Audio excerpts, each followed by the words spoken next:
We'll open our hearing on LB143.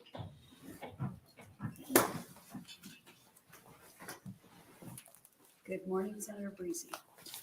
Good morning, and thank you, Vice Chair Sanders and members of the Government, Military, and Veterans Affairs Committee. I'm Tom Briese, T-O-M-B-R-I-E-S-E.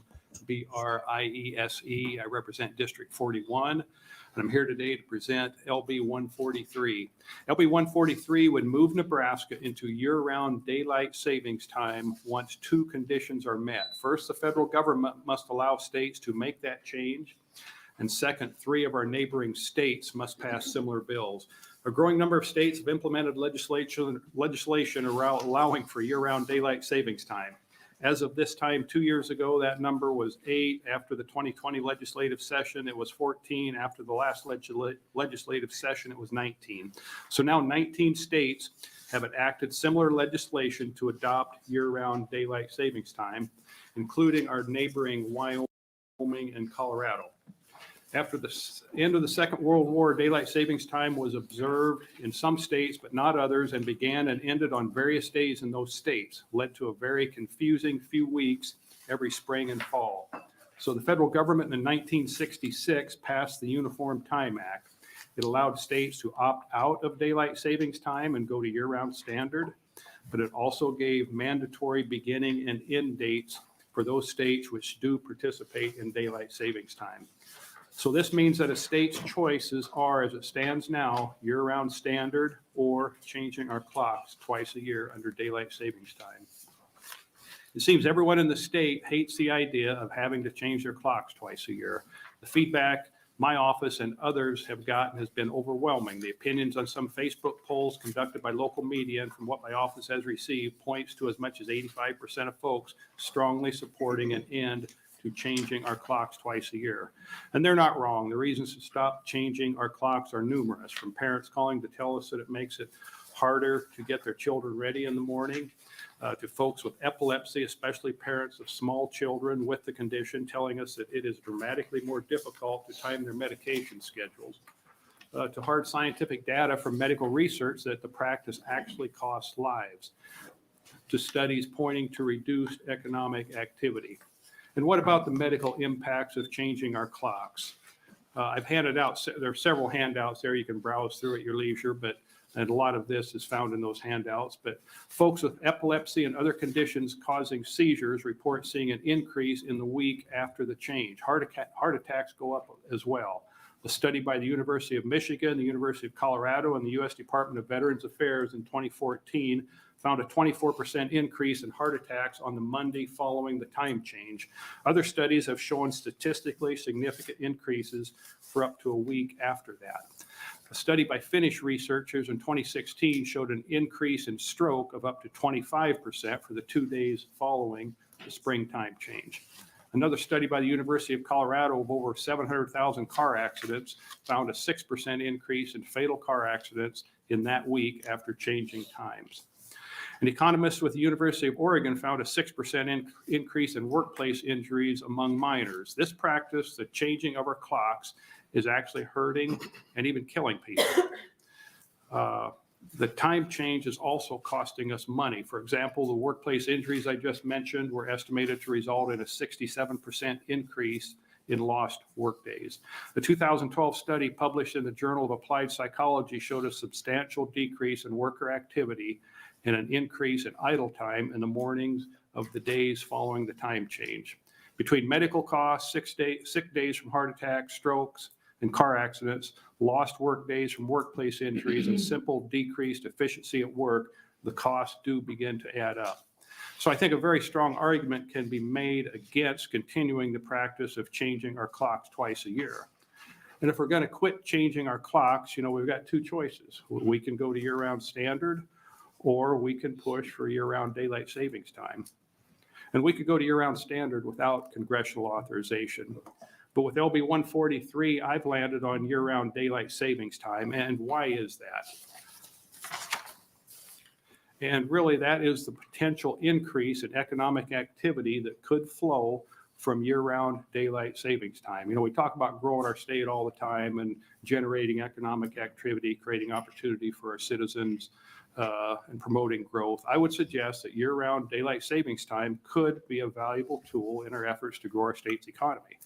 Commentary suggests a net increase in consumer spending and hence economic activity flowing from an extra hour of daylight in the evening. Among those handouts, there should be an article in 2009 from NPR where one author suggested that daylight savings time, quote, has been a fantastically effective retail spending plan, unquote. And that commentator doesn't cite any sources. And again, that was in 2009. There's another piece in there is an article written by former U.S. Senator Orrin Hatch. In it, he makes a case for year-round daylight savings time as we try to put the pandemic behind us, noting it would, quote, encourage shopping and retail sales during the winter months, unquote. I also distributed, I believe, another article from CNBC that touted the beneficial impact on the economy flowing from daylight savings time. And there are an article in there, I guess there's a couple articles in there citing a study from J.P. Morgan Chase and Company.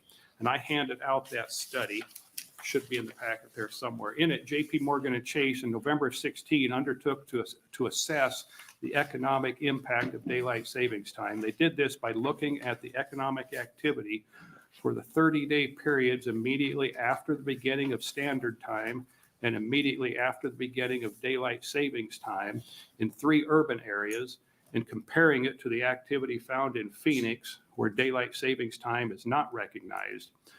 Again, during those same 30-day periods. The urban areas they looked at included Los Angeles, Denver, and San Diego. They compared credit card usage during the months of November and then March into April. And they compared that data with each of those urban areas to that in Phoenix. And in it, they found an average increase in credit card activity of 1.5% for the 30 days immediately following the start of daylight savings time in those other urban areas compared to Phoenix. And it varied between LA, San Diego, and Denver, 0.9%, 2.9%, 0.8%. And they also found an average decrease of 3.5% for the 30 days following the start of standard time. And again, those numbers vary between those various urban areas, but the average of 3.5%. And again, note the data varied between those cities, but their data does raise some intriguing considerations, especially relative to that 3.5% decrease in credit card activity following the change to standard time as compared to Phoenix. And you can run the numbers and speculate on this, but consumer spending in Nebraska, depending on the source, roughly equals $79 billion per year. And I think that was a couple of years ago. And for the sake of simplicity, that would equal a little over $6.5 billion per month. And now the Chase study suggested a 3.5% drop off that first 30 days. And what about the entire 4-month period that we're talking about converting? And the study doesn't provide data on the entire 4-month period, so we're kind of left to surmise on that. But if we would estimate it would generate a 2% bump in economic activity for the 4-month winter period, what are we dealing with? And we'd be talking there about $530 million in increased consumer spending. And again, these numbers are admittedly speculative, but they also may be conservative. So what's the impact of $530 million in increased consumer spending over that period? And an economist would plug in an in-plan multiplier and multiply that by 2 to 3 or some other number. And but again, we're left to speculate here, but you're talking about more income, you're talking about more investment, you're talking about more jobs, you're talking about more state revenue.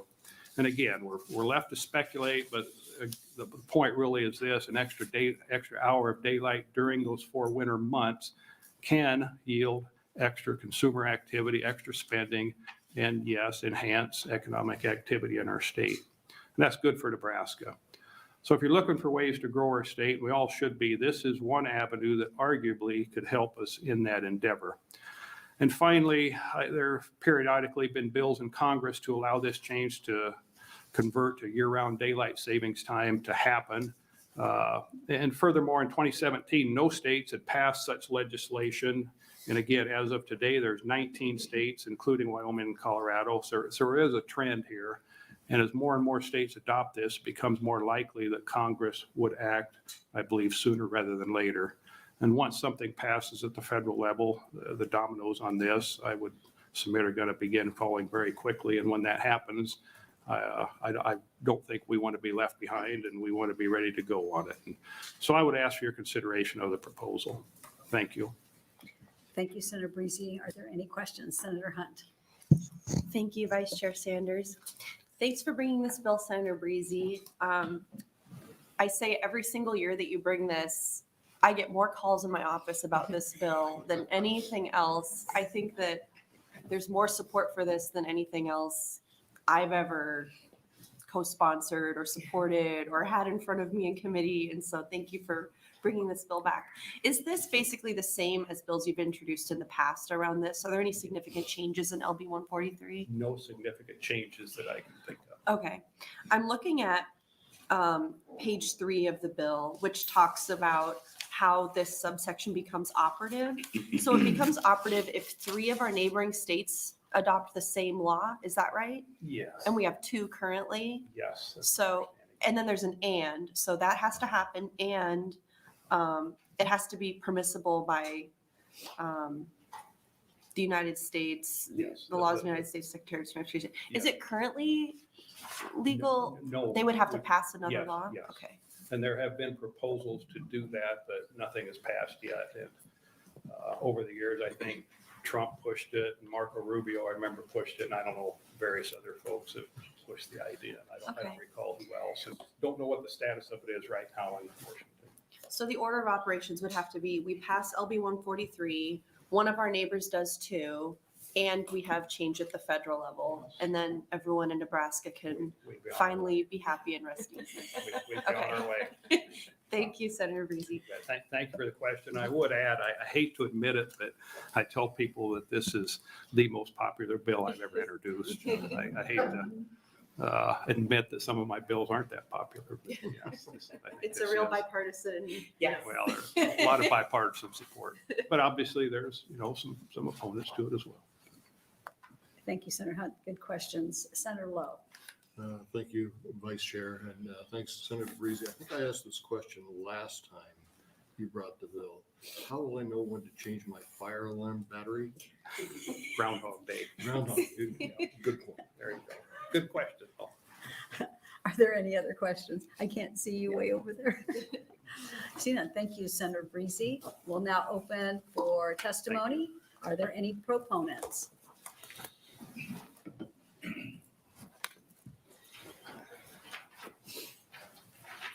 Good morning. Good morning, Vice Chairwoman Sanders, members of the Government, Military, and Veterans Affairs Committee. My name is Joe Kohout, Joe-Kohout, and I appear before you today on behalf of the Nebraska Golf Alliance, which is an organization comprised of several statewide golf-affiliated businesses, including the Nebraska Section PGA, the Nebraska Club Managers Association, and the Nebraska Golf Course Superintendents Association, in support of LB 143, a bill that provides for year-round daylight savings time. Many thanks to Senator Briese for his continued efforts on this bill. In Nebraska, there are over 300 golf courses that make up a combination of 9 and 18-hole facilities. The dedicated men and women who operate these courses rely heavily upon members, customers, and guests who play golf after 4:00 p.m. Many of these individuals take part in golf leagues across the state. The information we have is all pre-pandemic and a bit dated, but the following are just a few of examples. A municipal golf course system that hosts over 40 evening leagues with over 1,300 golfers from mid-March through Labor Day derived $762,000 in revenue from 4:30 to 4:30 p.m. until dark in 2016. A prominent daily course and fee course in Omaha stated that in 2016, Twilight Golf accounted for $70,000 per year, which included a round of golf, cart rental, or food and beverage. Continued light of day also makes it easier for golfers to play 18 holes of golf after work. One could argue that it's just an hour, but in the golf industry, it's not just the economic impact. We're also interested in the activity of those who use golf as their outlet for physical exercise. Psychological benefits included improved self-esteem, improved confidence, and reduced anxiety. Golf also provides a great opportunity in developing interpersonal skills, emotional control, and enhancing social connections. The Nebraska Golf Alliance urges you to advance LB 143. I appreciate your attention, Vice Chairwoman Sanders and members, and I'll try to answer any questions that you might have. One thing that I would note is, before I open up, is that I think we have been the only group that has been here every year when this introduced, and we started in a position of opposition when we talked about year-round standard. And the reason for that was because year-round standard, we'd lose that hour in the evening. And I really appreciate Senator Briese's movement towards where we're at today, which is adding that time. So with that, I will then stand for questions. Thank you, Mr. Kohout. You have questions? Senator Vice Chair. Halloran. Thank you, Vice Chair Sanders. 2 questions. Will this help my golf score? Senator, I don't know.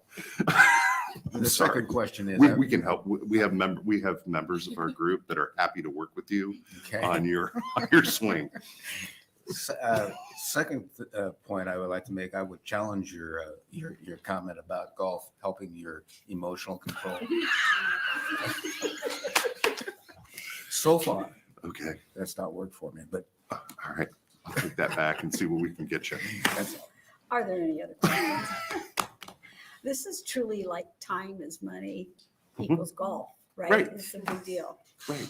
And one thing, Senator, I would just say is when you look particularly is that a lot of those municipal leagues, those owned by cities, et cetera, this is really their bread and butter for how they make those their year work, right? I mean, it's expensive to put fertilizer on courses and to pay staff and do those things. They really rely on those leagues as much as they can for revenue. So, yeah. Thank you for your testimony. Thank you. Are there other proponents? Are there any opponents? Please. Somebody has to be contrarian.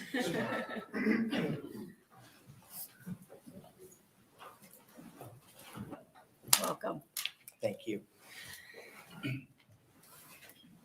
Good morning, Vice Chairman Sanders and members of the Government, Military, and Veterans Affairs Committee. My name is Timm, J-I-M-T-I-M-M. That does rhyme. I am the President and Executive Director of the Nebraska Broadcasters Association. We represent 40-some companies with over 200 radio and television signals that operate here in the state of Nebraska. We represent their best interests. I'm here to testify in opposition to LB143 on behalf of our membership, as year-round daylight savings time would actually be very disruptive to our industry. And because of the people we serve, it would be disruptive to the citizens of our state and to businesses that rely on stations for their advertising messages as well. Notwithstanding the great comments from Senator Briese, I'm well aware of public sentiment that we would all love to not have to change clocks twice a year, but there's another side of this that could impact what people rely on from our members on a daily basis. Broadcasters oppose state-by-state time shifts because adopting different time standards would make program scheduling as chaotic as the patchwork time zone map itself if only 3 of our neighboring states are potentially looking at different times each day than we are. This would be especially problematic in TV and radio markets that stretch across state lines, such as the designated market areas or DMAs of Omaha, Omaha Council Bluffs, Cheyenne, Scotts Bluff. But this would also be an issue for our radio members that operate out of places like Chadron, Falls City, McCook, Superior, Valentine, Wayne, and others around our state that serve people in Nebraska and across state lines, many of people who shop here, work here, but might live on the other side of a border. Morning drive time programming in radio and TV is strategically structured to meet the schedules of how we start our day. There's a lot of thought and planning that goes into providing news, weather, traffic delays, other information that people rely on to start their day. So disrupting this schedule by an hour for even a few months each year would result in lost audience for these stations. That in turn leads to lost advertising revenue. And that in turn makes it more difficult for these federally licensed stations to fulfill their obligation to serve the public. Year-round daylight saving time would also place an added burden on Nebraska's 45 AM radio stations across the state. AM stations already have to operate on reduced power overnight. They can power up at sunrise, but they have to reduce their power and change the direction or the pattern of their signal at sunset each night. So with limited full power hours during which AM stations can operate as it is, losing morning audience in particular to this kind of a change would be a very negative impact. And additionally, for television station programming that may comply with FCC rules for the time a program is permitted to air in one state, it might be a violation in a state across a line. As Senator Briese referenced earlier, in the early part of the 20th century, when the country was not at war, states individually chose whether and when to change time standards. This patchwork approach caused problems, which led Congress to pass the Uniform Time Act of 1966. And this law imposed uniform time observance across the country, including setting annual beginning and end dates for DST. The unintended consequences of individual state time changes would bring these significant operational and financial challenges to our members and ultimately could disrupt the flow of information to people that they're accustomed to receiving at certain times of the day. So we believe it should be left to Congress to uphold the reasoning behind the Uniform Time Act by ensuring that states in the same time zones remain aligned. And we respectfully ask that you not allow 143 to pass as proposed. Thank you for your consideration. Can I answer any questions? Thank you, Mr. Timm. Are there any questions? Senator Lowe? Thank you. Thank you, Mr. Timm, for being here and explaining your situation. What do stations along the time zones, Mountain Time, Central Time, how do they cope with the different times? Because they broadcast over both KODY and North Platte. That's a very good question. The fact of the matter is people have adjusted. People that have to travel from one time zone to the other for work or for school activity, they figure it out. And at the end of the day, what we're faced with here is along that line of Central and Mountain Time in our state, we now have the potential of a broader statewide issue of having to figure that out. And in this case, we think the impact could be much more damaging than it's been for all the years that people on the line you're mentioning have figured out how to adjust for it. All right. Thank you. You're welcome. Senator Conrad? Thanks, Senator Sanders. Good to see you, Mr. Timm. Thank you for your information. I was just going to ask, kind of dovetailing off Senator Lowe's question, how do your counterparts operate in the states that, like Arizona, for example, that have taken a different track than Nebraska is presently on? Do you have a sense of that? It's a good question, and it's kind of the same answer Yeah. that I just gave Senator Lowe. At the end of the day, you compensate for it, you do your best and make the adjustments and try to still serve the public in the best manner that you can. Okay, thank you. You're welcome. Any other questions? See none. Thank you for your Okay, testimony. thank you very much. Are there other opponents? Are there any neutral to testify? See none. Senator Briese, would you like to close?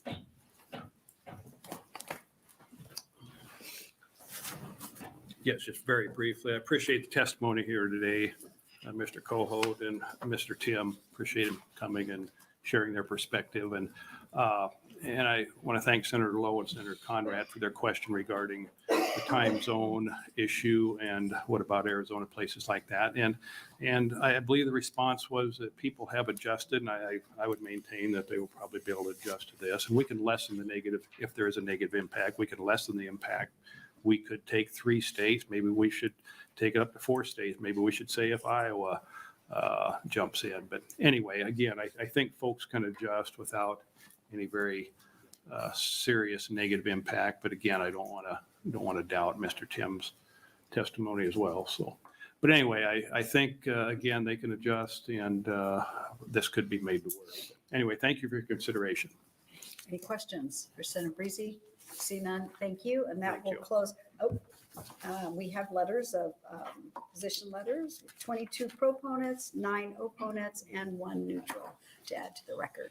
Thank you, Senator Briese. This now closes the hearing on LB 143.